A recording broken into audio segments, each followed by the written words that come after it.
అందరికీ నమస్కారం. జ్యోతిష శాస్త్రంలో అనేక ఆశ్చర్యకరమైన మిరాకిల్స్ జరుగుతూ ఉంటాయి. దాంట్లో విశేషంగా కొన్ని అనుభవాలు మీకు నేను తెలియజేస్తున్నాను. ఇవన్నీ కూడా మీకు ఆధారాలతో సహా ఉంటుంది. కాకపోతే ఎవరి పేరుని కూడా బయటికి వెల్లడించడం కానీ వాళ్ళ గురించి చెప్పడం కానీ జరగదు. కేవలం ఒక సంఘటనని మీకు తెలియజేస్తున్నాను. జ్యోతిష శాస్త్ర ప్రకారంగా ఒక ఆవిడ ఒక హాస్పిటల్లో రిసెప్షనిస్ట్గా పనిచేసేది. నేను మెడికల్ రిప్గా ఉన్నప్పుడు వెళ్ళి కలిసేవాడిని, అప్పుడప్పుడు ఒక మేనేజర్గా ఉన్నప్పుడు కలిసేవాడిని.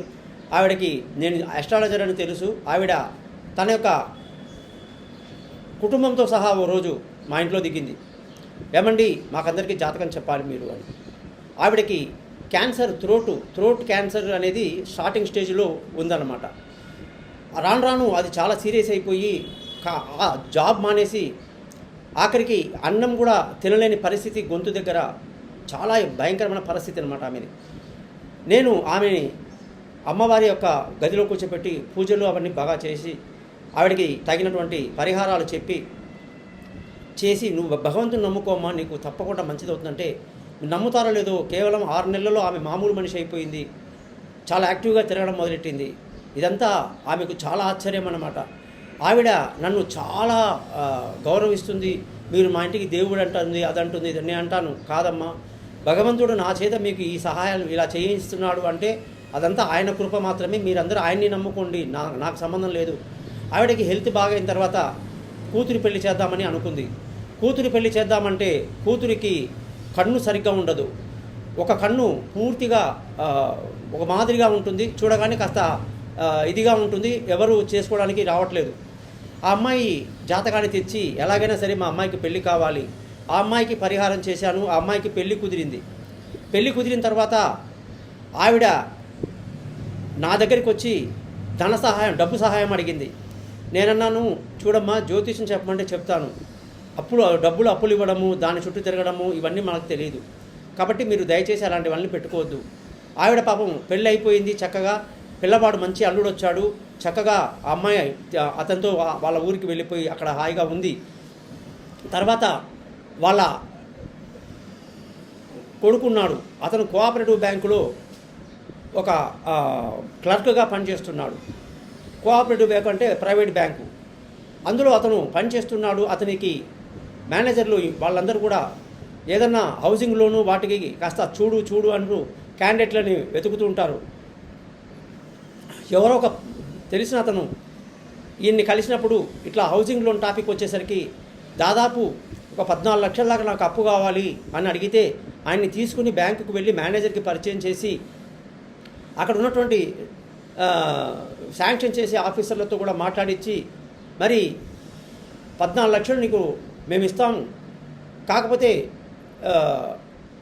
నువ్వు గ్యారంటీ పెట్టాలని చెప్పేసి పాపం ఆ అబ్బాయినే, ఎవరైతే జాబ్ చేస్తున్నాడో ఆ అబ్బాయినే అడిగారట.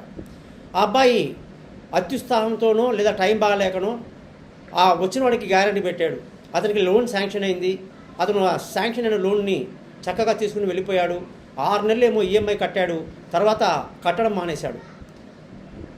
దాదాపు ఒక 15,000 16,000 దాకా ఈఎంఐ ఉండింది వాళ్ళ దాంట్లో. అతను ఎప్పుడైతే కట్టడం మానేశాడో, నువ్వు ఎవరిని తీసుకొచ్చావు, దొంగని తెచ్చావు నువ్వు అని చెప్పి ఆఫీసర్లు, మేనేజరు ఆ అబ్బాయిని కొట్టడం మొదలెట్టారట. గదిలో తీసుకెళ్ళి డబ్బు నువ్వు కట్టు అని చెప్పి అతనికి వచ్చే 22,000 శాలరీలో 16,000 పట్టుకొని 6,000 ఇచ్చేవారట. చాలా భయంకరంగా ఉండేది. సార్ ఎలా జరుగుతుంది ఇది అని వచ్చి చాలా బాధపడిపోయాడు. వాళ్ళ అమ్మ అయితే ఇంకా చాలా బాధపడింది. మీరు మా ఇంటికి దేవుళ్ళు, మీరే మమ్మల్ని కాపాడాలి, అది చేయాలి, ఇది చేయాలని చాలా చెప్పింది ఆవిడ. సరే అమ్మ, ఏం చేద్దామనేసి ఇక నేను వాళ్ళకి ఒక ఆఖరి సమయం ఉన్నాడు. అంటే ఇంకా వాళ్ళకి టార్చర్ భరించలేకపోతున్నారు. జాబ్ మానేద్దామన్నా మానకుండా ఇంటికి వచ్చి మరీ కొడుతున్నారు. బ్రాహ్మణ పిల్లవాడు, ఏం చేయలేని పరిస్థితి, టెన్షను, పోలీస్ కంప్లైంట్ అంటారు, ఇంకా అదంటారు ఇదంటారు. బాగా భయపెట్టేసి నెల ఈఎంఐ ఈ అబ్బాయి జాతరలు తీసుకొని ఈ అబ్బాయిని మాత్రం జాబ్ వదలనీయకుండా ఆ ఆఫీసరు, మేనేజర్ మేనేజ్ చేస్తున్నారు. రోజుకి ఇంటికి రావటాలు, ఎప్పుడైనా సెలవు పెడితే వెంటనే ఇంటికి వచ్చేసి నీకేమైంది పదా అని చెప్పేసి లాక్కో వెళ్ళటం. అలాగంతా చేసి అబ్బాయిని బాగా చిత్రహింసకు గురి చేస్తున్నారు. నెలకి ఈఎంఐ మాత్రం ఇదని కట్టకపోతే వీళ్ళు కట్టాల్సి వస్తుందన్న అసలు డబ్బులు కూడా కట్టాల్సి వస్తుంది కదా బ్యాంక్కి. అది పై అధికారులకు తెలిస్తే వీళ్ళ ఉద్యోగాలకే ప్రాబ్లమ్స్ వస్తాయని చెప్పి మేనేజరు, క్లర్క్, అతను, ఆఫీసరు వీళ్ళందరూ చాలా సీరియస్గా ఉన్నారు అబ్బాయిదా. పాపం అబ్బాయి అమాయకుడు పొరపాటు సంతకం పెట్టాడు, అది తీసుకున్న మనిషికి పత్తా లేకుండా పోయాడు. ఇలాగే ఓ రోజు వచ్చి చాలా బాధ చెప్తూ రెగ్యులర్గా వచ్చేవారు. ఒక్కోసారి విసుక్కునేవాడిని, కానీ పాపం తప్పదు, వాళ్ళకేదో నేను అంటే అభిమానం కాబట్టి, ఏమ్మా ఒక పని చేయి, నువ్వు ఇది పెట్టుకో, ఇది చెయ్యి, నీకు మంచి టైం వచ్చింది, ఇప్పుడు నీ సాల్వ్ అవుతుంది నీ ప్రాబ్లం అని అబ్బాయికి ధైర్యం చెప్పి 10 రోజుల్లో నీ ప్రాబ్లం సాల్వ్ అవుతుందని ఒక కథ చెప్పాను. ఆ కథలో ఒక జింక 4 ప్రమాదాల నుంచి ఏ విధంగా తప్పించుకుంటుంది అనేది కథ అన్నమాట. ఆ విధంగా ఆ జింక తప్పించుకున్న విధానం కథ చెప్పాను. చెప్తే వాళ్ళు చాలా సంతోషించారు.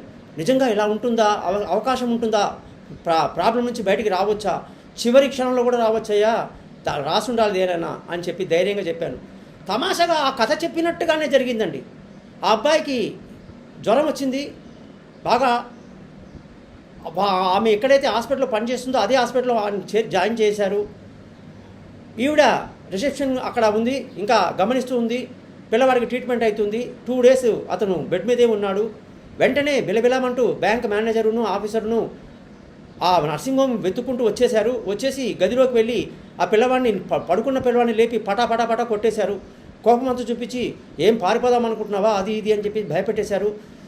ఇప్పుడు ఏం చేయాలి అర్థం కావట్లా. ఆ పిల్లవాడు వచ్చేసి నిజంగా జ్వరం మీద ఉన్నాడు, నిజంగా ట్రీట్మెంట్ ఉంది, డాక్టర్ సర్టిఫికేట్ ఉంది.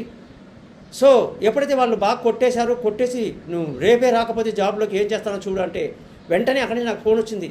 ఏమంటే పరిస్థితి ముదిరింది, ఇలా కొట్టారు అంటే, ఇంకేముందమ్మా నీ చేతిలో పండగ వచ్చింది, పక్కనే పంజాబ్ పోలీస్ స్టేషన్ పేరు చెప్పాను, పరిగెత్తుకొని అక్కడికి వెళ్ళి కంప్లైంట్ ఇచ్చేసేయి. వాళ్ళ తమాషా ఏంటంటే హాస్పిటల్లో మంచి కెమెరా ఉంది అక్కడ అనమాట, లైవ్ కెమెరా. ఆ కెమెరా తీసుకెళ్ళి పోలీసులకు చూపించి ఇలా పేషెంట్ని లీవ్లో ఉండగా ఇలా జ్వరం ఉండి హాస్పిటల్లో జాయిన్ అయితే కొట్టారు అని చెప్పేసి వాళ్ళ మీద క్రిమినల్ కేసు పెట్టించారు. ఈ మేనేజర్ను వాడు ఇద్దరు చాలా గజగజ ఉడికిపోయి క్రిమినల్ కేసు అనేసరికి మొత్తం విషయం అంతా బయటపడిపోతుంది, పై అధికారులకి మన సంగతి అంతా తెలిసిపోతుందని వాళ్ళు భయపడిపోయి వచ్చి అబ్బాయిని హాస్పిటల్లో క్షమాపణలు అడిగారు. క్షమాపణ లేదు, ఏమీ లేదు. మొత్తం ఆ డాక్యుమెంట్ సంతకాలు గింతకాలు అన్నీ చింపి పడేసి మీరు కట్టుకోండి, లేదా మీరు ఆ వ్యక్తి ఎవరైతే తీసుకువెళ్ళాడో డబ్బులు వాడి మీద మీరు కేసు పెట్టుకోండి, అంతేగాని మా బక్క పిల్లవాడిని పట్టుకొని వచ్చే 22,000 జీతంలో 6,000 మీరు నెలకిస్తూ 6 నెలలుగా అబ్బాయిని ఎంత టెన్షన్ పెట్టారు అని చెప్పేసి పోలీసులు కూడా గొడవ పెట్టేసరికి ఆఖరికి ఆ అబ్బాయి నాకు ఉద్యోగం వద్దు అని చెప్పేసి రిజైన్ చేసి ఆ డాక్యుమెంట్స్ అన్నీ కూడా చింపేసి వాళ్ళు పై అధికారులు మేము చేసుకుంటాం ఏదో మా కర్మ అని చెప్పి వెళ్ళిపోవడం, ఈ అబ్బాయి వేరే జాబ్లో వెళ్ళి జాయిన్ అవ్వడం జరిగింది. ఆ అబ్బాయి ఇప్పటికీ వచ్చి నాతో అంటాడు, ఎంత పెద్ద మిరాకిల్ అంటే అసలు అది మీరు చెప్పిన కథలాగా జరిగింది, దేవుడి దయ వల్ల నాకు జ్వరం రావడం ఏంటి, జ్వరం అనుకుని నేను టెన్షన్ పడిపోతుంటే అది కాస్త ఏ వైరస్ అని నేను బాధపడుతుంటే ఆ టైంలోనే నేను హాస్పిటల్లో జాయిన్ అవ్వడం, వీళ్ళు రావడం, 2 రోజులు నన్ను కొట్టడం, రికార్డ్ అవ్వడం, పోలీసులు తెలియడం, క్రిమినల్ కేసు అవ్వడం, వెంటనే వీళ్ళు భయపడిపోయి కేసు డ్రాప్ చేసుకోవడం, నన్ను వదిలేయటం, నేను బయటపడటం అంతా ఆశ్చర్యంగా ఉంది అని చెప్పి ఆ అబ్బాయి చెప్పేవాడు. అలాగే ఆవిడ ఒకరోజు ఒక పెద్ద గ్యాంగ్ని తీసుకొచ్చింది. ఏందమ్మా ఇది ఊరేగింపులాగా ఎప్పుడు ఇంత పెద్ద గ్యాంగ్ వేసుకొని వస్తావు నువ్వు అంటే, శుక్రవారం రోజు నేను లక్ష్మీ పూజ చేస్తున్నా. అయ్యో మీరు కాకపోతే ఇంకెవరు కాపాడతారండి, టెంప్లెట్స్ అన్నీ పడిపోయాయి, చాలా ఘోరంగా ఉంది, ఈ అబ్బాయి పేరు ఈ పరిచయం చేసింది అబ్బాయిని నాకు మేనల్లుడు అవుతాడు, ఇతని యొక్క 2 ట్విన్స్ అన్నమాట.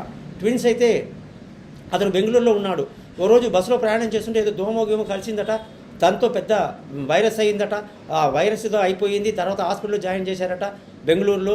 హాస్పిటల్లో ఉన్నాడు, అతనికి టెంప్లెట్స్ రోజుకి తగ్గిపోయి ఇంకా డాక్టర్లు వచ్చేసి ఇంకా లాభం లేదు, ఎంత ట్రై చేసినా ఇతను కోలుకునే అవకాశాలు అయితే లేవు, మీరు తీసుకెళ్ళిపోండి, మళ్ళీ మేము హాస్పిటల్ మీద కేసులు పెడతారు మీరు అని చెప్పి వాళ్ళు గొడవ పెడుతున్నారు. ఆ టైంలో ఈవిడ మొత్తం గ్యాంగ్ని తీసుకుని నా ఇంట్లో కూర్చుంది. నాకేం చేయాలో అర్థం కాల. వెంటనే జాతకాలని తీసి చూశాను. చాలా భయంకరమైనటువంటి ఒక దశ నడుస్తుంది, శుక్రుడి యొక్క అంతర్దశ, దానివల్ల ప్రాణాపాయం ఉంది అనమాట. వెంటనే అందరినీ కూర్చోబెట్టి అక్కడే అమ్మవారికి అద్భుతంగా గొప్ప పూజ చేయడం జరిగింది. ఇంట్లో చేసి అందరికీ తీర్థప్రసాదాలు ఇచ్చి అతనికి వెంటనే కోలుకుంటాడని చెప్పి అతని పేరు మీద పూజ చేయడం జరిగింది. అతనికి ప్రసాదం కూడా పంపడం జరిగింది ఆ ఇంటి వాళ్ళకి. అలాగే బొట్టు కుంకుమ అమ్మవారిది పంపడం జరిగింది. వాళ్ళ కొరియర్లో తెచ్చుకొని వెంటనే అతనికి పెట్టి అతన్ని కోలుకోమన్నారు. కేవలం వారం రోజుల్లో టెంప్లెట్స్ పెరిగిపోయింది బాగా, అతనికి ఆరోగ్యం కుదుటైపోయింది. చాలా సంతోషంగా ఆనందంగా డిశ్చార్జ్ అయిన తర్వాత వాళ్ళందరూ వచ్చి నన్ను పర్సనల్గా కలుసుకున్నారు. కాబట్టి ఇలాగా ఒక కుటుంబ సభ్యులు వెళ్ళి ఒకరి తర్వాత ఒకరు తీసుకొస్తూ ఉంటారు నా దగ్గర. వీళ్ళందరికీ కూడా ఆ నమ్మకం అనేది, అమ్మవారి మీద నమ్మకం ఏదైతే పెట్టుకున్నారో ఆ నమ్మకం తప్పకుండా నిజమవుతుందని చెప్పేసి మీ అందరికీ తెలియజేస్తూ, జ్యోతిషపరంగా మీకు ఎందరికైనా డౌట్స్ ఉంటే నన్ను కాంటాక్ట్ చేస్తారని ఆశిస్తూ మీ నుంచి సెలవు తీసుకుంటున్నాను. గోపాలయ్య గారు.